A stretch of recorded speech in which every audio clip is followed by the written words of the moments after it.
कवि के नजर सब ठाम रहे छे, सूक्ष्म कण सब पर।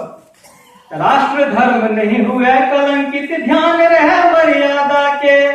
आ बादशाह सम अभिव्यक्ति जतो छे, राजा प्रजा के अभिव्यक्ति समानता है हमारा भारत में। हमर भारत एहन देश है, हृदय विशाल देश, जहाँ सबके अभिव्यक्ति के समान रूप से प्रस्तुत करबाक अधिकार है।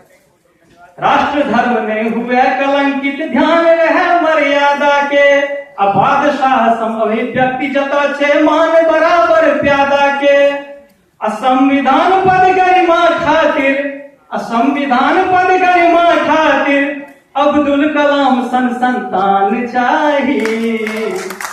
अरे अब्दुल कलाम सन संतान चाहिए, हमरा अपन सुच्चा माटी हिंदुस्तान चाहिए। हमरा अपन सुच्चा माटी हिंदुस्तान चाहिए।